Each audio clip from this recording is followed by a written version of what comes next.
Imagine you're a surgeon. You're looking at this scan. Patient's shoulder keeps popping out anteriorly. You know you've got options, right? The Bankart, Latarjet, maybe others. But choosing the right one for this patient, their specific anatomy, the exact injury, well, it feels less like picking a tool, more like a really tricky puzzle, high stakes. It absolutely is. It's a challenge orthopedic surgeons face all the time with traumatic anterior recurrent shoulder instability. The usual soft tissue fixes might not cut it if there's significant bone damage, but then bone procedures, they have their own set of issues. Right. The big question has always been, how do we map that out? How do we get a reliable guide to the best treatment for each person? And that is exactly what we're digging into today. We're looking at a systematic review from the Archives of Bone and Joint Surgery. You co-authored it, and it doesn't just summarize the evidence, it actually proposes a whole new classification system. The idea is to cut through that complexity, simplify those decisions for this specific type of instability. Yes, it's great to be able to talk about this. The goal really was to bring together the current evidence and offer a more structured, evidence-based way forward for both surgeons and their patients. Okay, so before we jump into the nuts and bolts of this new system, let's just stay with that complexity for a second. Why weren't the old ways quite working? Just relying on surgeon preference or existing classifications, what crucial things weren't really being looked at together? Well, the core problem is that success, preventing it from happening again, it hinges on several things all working together, not just one or two factors. You can fix the torn tissue, sure, but if there's, say, quite a bit of bone loss on the socket, the glenoid, or if that dent on the ball part of the arm bone, the Hill-Sachs lesion, catches when they move, the shoulder can still pop out. Right. And equally, if the patient's soft tissues are just, poor quality from repeated dislocations, even a technically good repair might not hold. Older systems tended to focus on maybe just the bone loss or just the tissue or maybe the Hill-Sachs. They didn't really combine the assessment of all three effectively. The bone loss, the quality of the soft tissue that's left, and the specific nature of that Hill-Sachs lesion. Is it engaging or not? That wasn't really integrated into one single pathway. So surgeons were sort of mentally juggling these variables. Leading to less consistency, I imagine. It sounds like those key puzzle pieces weren't being fitted together properly. Exactly. And that's precisely the gap this new BoTH classification system aims to fill. It gives a structured method to assess these three really critical injury features and then map them to the surgical strategies that the evidence supports most strongly. Both. Okay, let's break that down. BoTH. What's it stand for, and how does it bring order to this? So BoTH stands for bone loss, tissue quality, and Hill-Sachs lesion. The whole idea is that by accurately classifying the severity and the type of damage in these three areas, you can seriously narrow down the surgical choices. You can pinpoint the procedure, or maybe combination of procedures, that's most likely to give that patient long-term stability. Right, getting really specific about the injury pattern. Okay, let's start with bone loss. How do you look at that? What are the key differences the system makes? Bone loss refers to how much bone has been chipped away or worn down from the front of the glenoid, the socket. We usually measure it from CT scans, look at it as a percentage of the socket surface.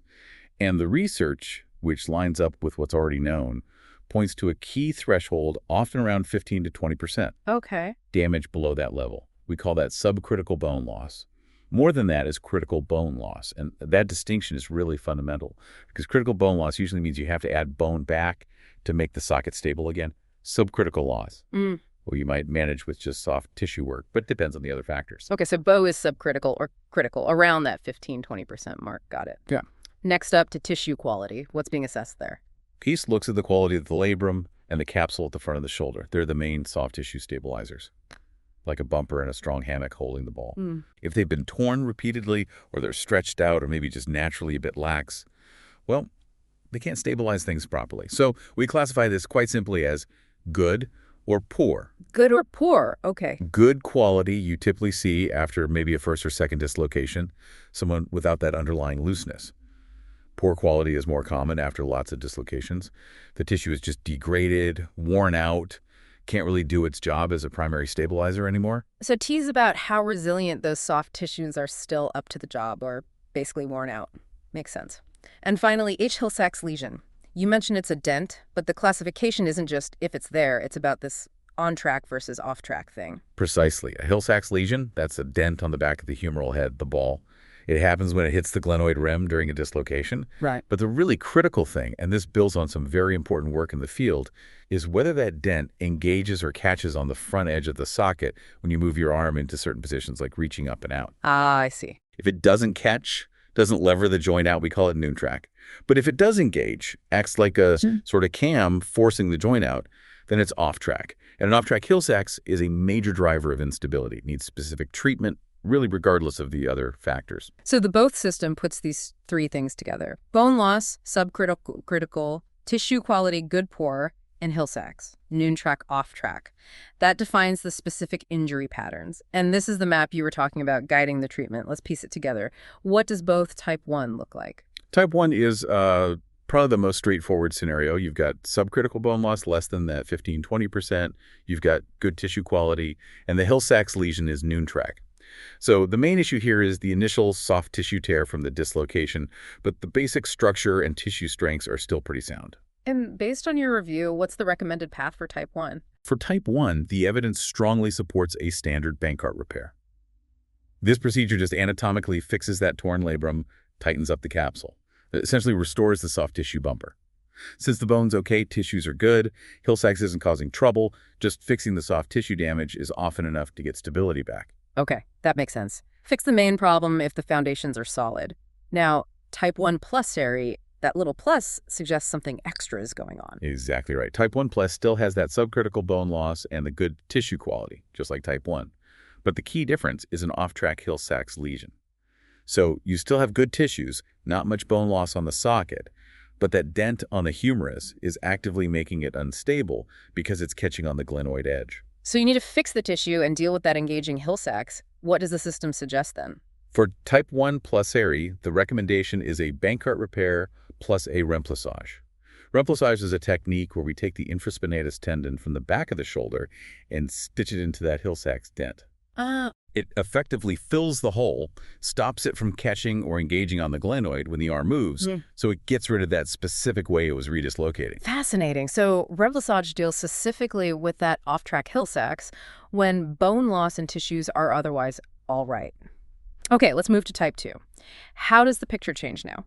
With type 2, we're still looking at subcritical bone loss and still a noon track Hill-Sachs, but, and this is the crucial difference, we now have poor tissue quality. The soft tissues, the labrum and capsule, they just aren't reliable stabilizers anymore. Maybe stretched, frayed from previous dislocations. So even if the bone's mostly fine and the Hill-Sachs isn't catching, if the tissue itself is compromised, a standard Bankart probably won't hold up. That's exactly it. Trying to repair poor quality tissue with a standard Bankart, well, the results are less predictable. So for type 2, the research points towards dynamic anterior stabilization, or DAS. Yes. This technique uses the long head of the biceps tendon. It's redirected to the front of the glenoid, and it acts like a dynamic sling or a hammock. The biomechanical evidence really supports DAS in this specific situation. It gives that vital dynamic support that the degraded native tissues just can't provide anymore. It compensates for the poor tissue even when bone loss isn't critical. That makes a lot of sense, bringing in a reinforcement, a dynamic one, when the original tissues are unreliable. And following the pattern, type 2 plus must be subcritical bone loss, poor tissue, and the off-track Hill-Sachs. You've got it perfectly. Type 2 plus brings together subcritical bone loss, poor tissue quality, and an off-track Hill-Sachs lesion. Which would logically need the DAS for the poor tissue and the remplissage for the Hill-Sachs. Precisely the recommendation. No. DAS plus remplissage. You need both parts to tackle that specific combination of problems. Okay, right. So that covers all the situations where bone loss is subcritical. You layer in DAS for poor tissue, or remplissage for an off-track Hill-Sachs, or both if needed. Now, things get more complex when we cross that 15–20% line into critical bone loss. What about both type 3? Well, once you have critical bone loss, just fixing soft tissue onto a deficient socket isn't really enough. You've got to rebuild the bony structure. Yeah. So type 3 is defined as critical bone loss, over 15–20%, but importantly good tissue quality, and a noon track Hill-Sachs. The bone needs sorting, but the soft tissues are still okay. And the suggested procedure for type 3? For type 3, the evidence points towards free glenoid bone grafting, or FGBG. This involves taking a piece of bone from somewhere else, often the patient's hip bone, the iliac crest, or sometimes another bit of the shoulder like the end of the collarbone, and grafting it onto the front of the glenoid, rebuilding the socket to its proper shape. FGBG. So basically creating a new anatomical bony stop. The research mentioned this might be preferred over Latarjet sometimes. Yes, the review notes that FGG gives you an anatomical reconstruction, which can be an advantage. For type 3, where the tissue quality is still good and you don't necessarily need that dynamic sling effect you get with Latarjet, FGBG is presented as a really good anatomical option. It restores the bone and potentially has a different risk profile compared to Latarjet in just this specific context. Interesting. So FGBG for critical bone loss if the tissues are good. Following the pattern, type 3 plus must be critical bone loss, good tissue, and the off-track Hill sac. Exactly. Critical bone loss, good tissue quality, and an off-track Hill sacs. The treatment logically follows. FGBG plus remplissage. Rebuild the socket anatomically with the graft and neutralize that engaging Hill sacs lesion.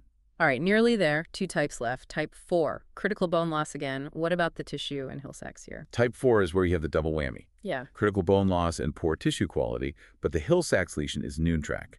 So both the bone structure and the soft tissue restraints are significantly compromised. Ugh. Critical bone loss and poor tissue.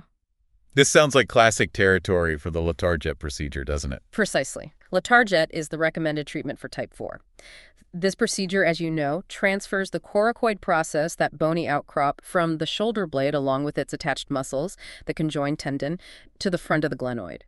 The bone bit addresses the critical bone loss, rebuilds the socket depth, but crucially, that transferred tendon acts as a powerful dynamic stabilizer, provides that vital sling effect. And that's particularly helpful when the patient's own soft tissues are poor quality and can't provide enough stability on their own.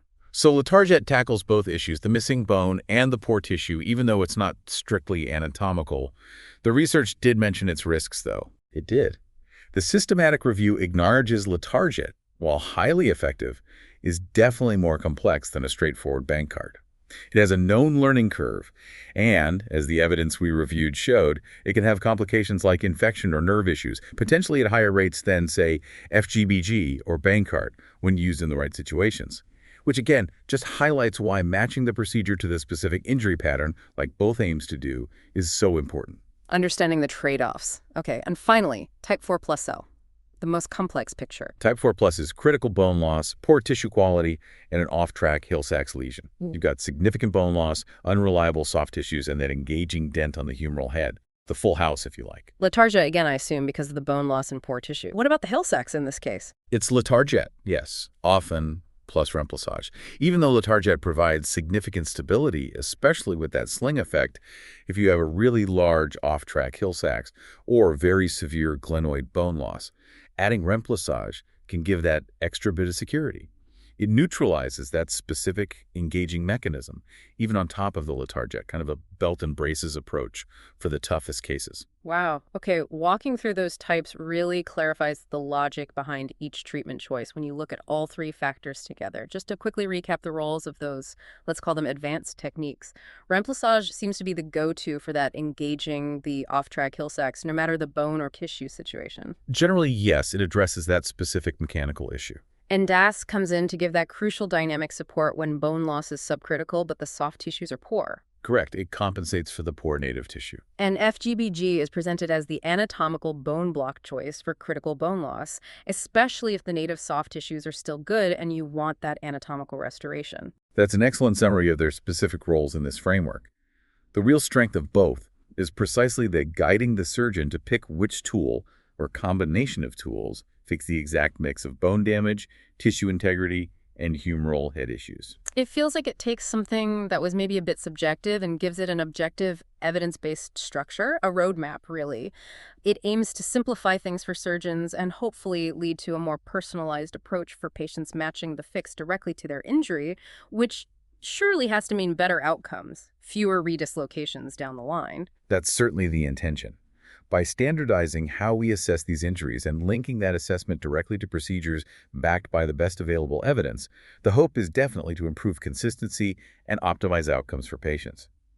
Our systematic review supported these distinctions too, noting things like, yes, Latarjet might have lower recurrence for some complex injuries compared to Bankart, but also carries a higher infection risk.